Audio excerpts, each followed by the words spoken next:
Hi there, it's Dr. Jenny Tufenkian here, naturopathic physician, here with you live today. Please let me know if you're here. I love to get your comments and questions. And I'm going to be talking today about our upcoming holiday of sugar.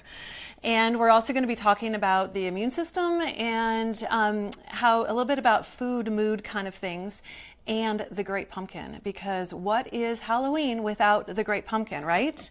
So we'll get to her later. So again, let me know if you're here. I'd love to hear your comments. And I need to remind you that although I am a physician, I'm not here prescribing anything. These are just health suggestions that you can talk to your provider about. So Halloween. So this was always an interesting holiday for me as a naturopathic student and then as a doctor and with my kids, because I knew the bad effects of sugar. Yet I really wanted my kids to just have this full experience of just enjoying this holiday and having fun and not feeling deprived. So what was I going to do with this? I want to share with you today some of my tips and tricks that I used with my kids and also with my patients. So sugar has been reported to be as addictive as crack cocaine. And those of you who have tried to get off the white stuff know exactly what we're talking about here, right? So why is this? Why is it that sugar, hey Catherine, why is it that sugar is so addictive to us? If you, there's some of us that have different genetic backgrounds, and you can actually have genes that make you more addictive to sugar and other carbohydrates. And it's kind of interesting when we look through family lines, there are some people that can just say no to sugar with absolutely no problem at all, and others who are just have they're just like driving to the store at night trying to get their fix, right?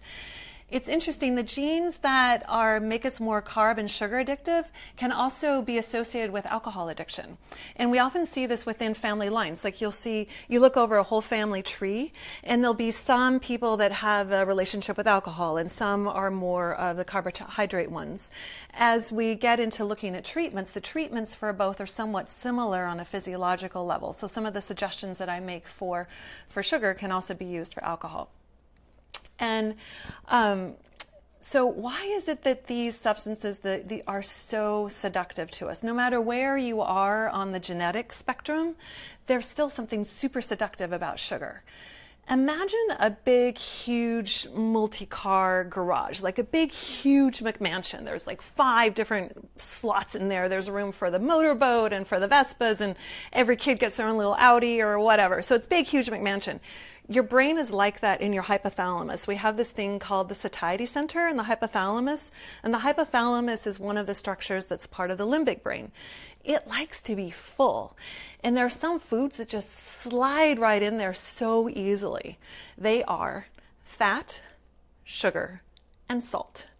As I was doing the research, I thought, so salted chocolate almond. Yeah, no wonder I like it so much. It hits all 3 of those right then and there. And clearly the big food industry knows this as well. And they just jam in full of the junk food aisles, those ingredients in combination together. So sugar also really impacts our immune system in a very interesting way.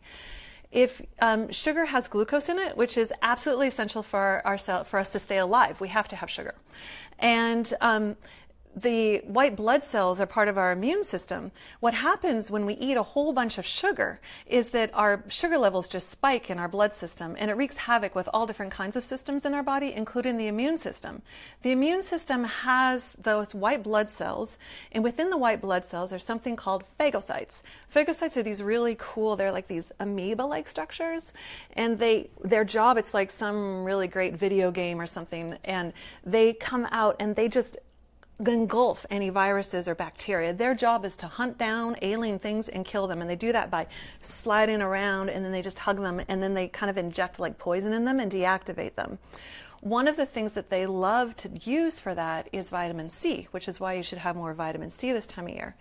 Interestingly enough, glucose and vitamin C actually have extremely similar chemical structures. So what happens when your bloodstream is pumped full of sugar? and then a little virus or bacteria climbs in there as well, your phagocytes are going after that thing and they're going, whoa, I got one, I got to get it. They go out and they grab and they get the glucose instead of the vitamin C. And then they go to kill that thing and they can't, because although sugar can provide energy, it does not provide the ability for them to deactivate the viruses and the bacteria. Can you imagine what's happening to your immune system if you eat sugar before you go trick-or-treating, while you're trick-or-treating, the next day for lunch and after school and snack and all that? So you begin to get an idea. Actually, what is happening if you have sugar, if you have like that candy bar or a liter of soda, it decreases your immune system by 40%. That deactivating of the phagocytes affects your immune system by 40% for 4 to 6 hours. So you begin to see the cumulative effect of the sugar intake. I never really understood Halloween from like a health perspective, because October is the first beginning of the official cold and flu season. So it never really made sense to me, which is partly why I'm doing this talk, to prevent you from having the downside effects of that.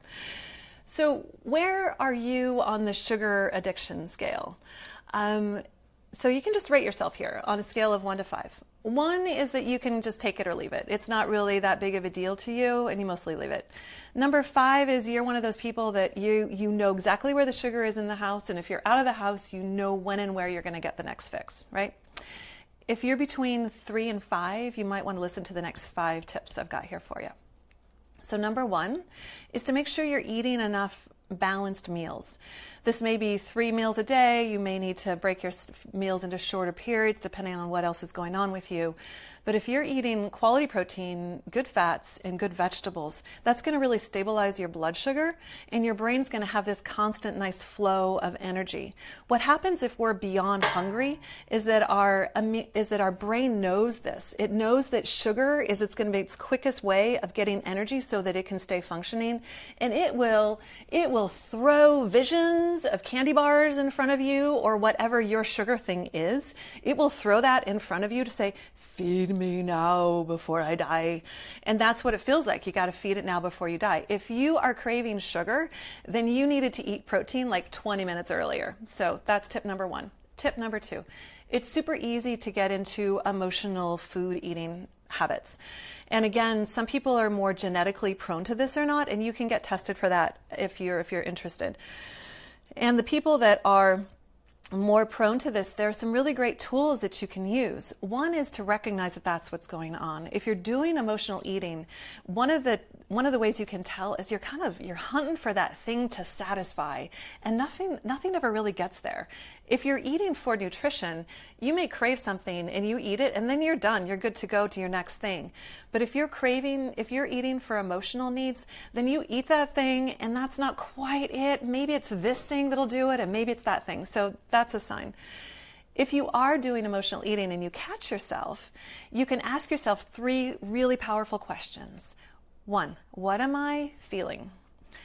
2, what do I need? And 3, do I need support to get this need met? So if it's number 1, and if number 1 you're thinking, what am I feeling? And you can catch yourself and you can go, oh, I'm really tired. Well, then maybe you take some of your Mito-2 Max to boost up your energy. Or if you're feeling sad or bored, or just it's a gray day like it is here and you're just feeling, then you can pull out your oils. You use your wild orange, pull out your emotional oils, and just see which ones fill you up. So then that's what you need, right? You need to shift something. If you need something from somebody, it's really powerful to ask for that. So asking for the hug or asking for the help can be really powerful as well. So 3 questions. Tip number 3, create new triggers. So we make subconscious triggers with food without even realizing that we're doing it. This time of year, a lot of you are thinking, yeah, anything pumpkin spice. Even if there isn't any pumpkin in there, forget the pumpkin, just deal with the spice. We have these associations with different times of year, different places we're at, that kind of thing. I recently realized that I had created a situation with chocolate for myself around using it for different transitions. And although, yeah, my chocolate was maybe 100% cacao or 92 or 88, But still, it was becoming kind of a thing. So I decided to reprogram my brain. And instead of having a bite of chocolate before I went to go do something else, hey Aisha, then I would go in. Instead, I began to reprogram myself to do something different. So now when I finish my charts, I do a little jig of joy, I move my body, and I use my oils. So I'm reprogramming my brain to associate completing a project with celebration. And then I use my oils or something else to transition into the next thing. That's been really helpful. The fourth tip is to keep your garage full. Keep that satiety center full. If it's full, then it doesn't need other things. You can fill it up with things that bring you joy.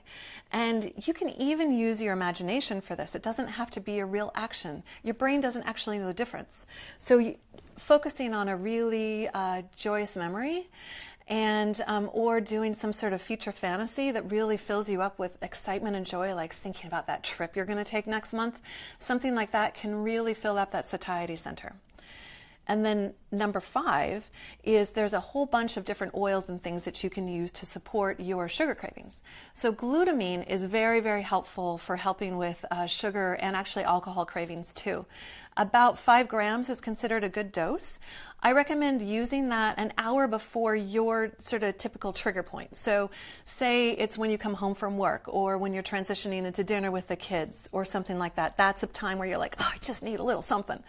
That's a really good time, like hour before that, to take a big scoop of glutamine powder, and that will really help your cravings.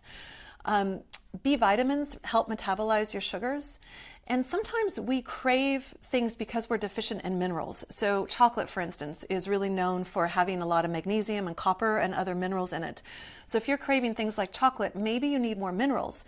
So making sure that you're taking your LLV is a really good way of keeping your levels of your B vitamins and your minerals up to snuff, so you may not have so many cravings.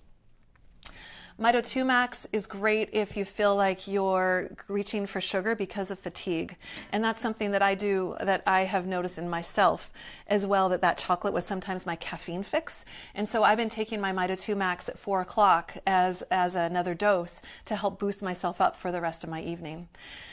And Slim and Sassy, of course, is a great combination oil that really helps with dealing with blood sugar regulation. It helps with adrenal function and liver function as well, which are all related to blood sugar metabolism and your cravings for sugar. I actually like the gum when I'm working on a project and I kind of need that oral fix. I need something to just chew on. I'm feeling a little stressed. I can chew on that gum and I find I get that like oral satiation taken care of, as well as I get the beneficial effects of the oil. Grapefruit is in Slim and Sassy, and I love grapefruit oil, and that it has been known to curb appetite, but I actually think that it brings us more in touch with our bodies and brings us to just a sense of appreciation of who we are and what we are, and that's lovely. Black pepper is also great as an oil. Just be careful because it can burn the skin, so dilute it, please, or just use it aromatherapy. Basil can be really nice. Putting that on your adrenal glands is also a really nice oil to use. So how do you approach eating candy with the kids? And this really varies from family to family. It's a lot easier for kids to have a behavior that they see modeled in front of them. In our house, we didn't have a lot of refined sugar, if any. So candy was sort of this anomaly. It was like this weird thing. And it was alien, but I really wanted my kids to enjoy the holiday and feel like they were part of it. So we would fully embrace the day, and we did costumes, and we did pumpkins, and we had a good meal and all this, and my kids would go trick-or-treating. And when they came back, we had tons of fun with their candy. We totally got into it. We would take their candy and we would say, like, how many M&Ms did you get? And wow, look at all those Reese's candy things. And we'd look at the colors, and we'd talk about the people that designed the wrappings, and we would just kind of enjoy it. And with my oldest son, he would get terribly sick if he ate any sugar when he was little. He would get a cough that would last like 2 weeks long, and I'd have to miss school. So there was no way I was going to let him eat it. So we set up this deal where I would buy his candy off of him. Actually, it started out that I would give him a toy when he was young. It was just a toy. So I'd give him a toy, and he would give me his candy, and then honestly, I would take the candy to school, naturopathic school, and believe it or not, my classmates would eat it. Well, I just busted them. I'm so sorry about that. Anyway, so I would take his candy from him, give him a toy, and then he and I would have a date the next week, and he would get to go out and get a treat for whatever would fit in his diet. So we would go to a juice bar, and he would invent these really cool juices, and we would have our date together or something like that. It was a win-win. He got to have fun, and then he also got to have this treat. My second child, 14 years later, we discovered the great pumpkin. I told you I would get there. The great pumpkin is amazing. If you take your candy and you put it outside, she comes in the night and she leaves you a toy. So my youngest son would do that. He would do all the ritual with getting the candy, and then we would totally celebrate and have fun with his candy. And then he'd put his candy out on the porch. And the next morning, there'd be a Lego there. It was the coolest thing ever. As he got older, he wanted to experiment with the candy a little bit, and I was fine with that. So I did the tips that I'll tell you in a few minutes with him, and I let him eat, 1 to 3 pieces of candy. Usually it made him feel really sick, or he didn't like it. So that worked out well for us in terms of him having that feedback for his body. It was these rituals worked really, really well in our household. You need to think about what rituals might work well in your household. I know there's some nutritionists here that are just fantastic working with people with eating disorders, and they felt uncomfortable with trying to impose different rules or traditions on their kids because of the history that they'd had in their families. I get that. I really get that. I personally think it has a lot to do with tone and how it is. I feel like the fact that we celebrated this and used it as a way to do other things, it worked out for my kids. But you need to see what makes sense to you. I also felt like with my children that when they were young, I gave them freedom of choices within a healthy spectrum. Now that my youngest is a preteen, he has lots of freedom to choose what to put into his body, and he also gets to deal with the consequences of it, and that's part of the growing process. So if you and your kids are going to eat sugar, I have a few tips for you. So make sure you eat a good meal before you go out trick-or-treating, and again, make sure it's protein, good fats, good vegetables. You fill up before you go out. That's going to make things a lot better. Try an extra dose of B-complex. So take an extra dose of your LLV or get a B-complex vitamin and take that. Make sure you take it with food or you're going to feel totally gross and like throwing up. So take it with food. Take that extra dose of vitamin C. Remember your phagocytes, those lovely, amoeba things, they need the vitamin C this time of year because there are extra viruses and flying around right now. So take an extra dose of vitamin C and take some probiotics. So your PB Assist is great for that. I would take like 3 of the PB Assist, not that I'm prescribing. And the probiotics, a lot of your immune system is actually in your gut. And so the probiotics really help there. So please let us know, go ahead, if you're listening to this live, great, or if you're listening to this later, just type in what your favorite Halloween memory is or your favorite costume, and pictures are awesome if you have them. I know for me, I could never get my costumes to look the way I wanted them to.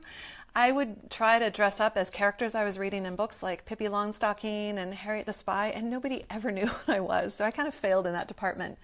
And my favorite Halloween was when I was about 10 years old. I got invited to this family's house. I didn't actually know them that well. And they were a really big family, and their home was super cozy. And I remember going in there and they fed us a spaghetti dinner, and then we went trick-or-treating, and we got so much loot. We hit so many neighborhoods. We went further than I'd ever been and stayed out later than I'd ever stayed. And we got bags and bags and bags of candy. It was super, super fun. But when I look back, it's the warmth I felt in that home, and it's the sound of the connection I made with the kids, the sound of them laughing as we're trick-or-treating, and that cool, crisp fall air that's also kind of sweet, and just the magic of the night.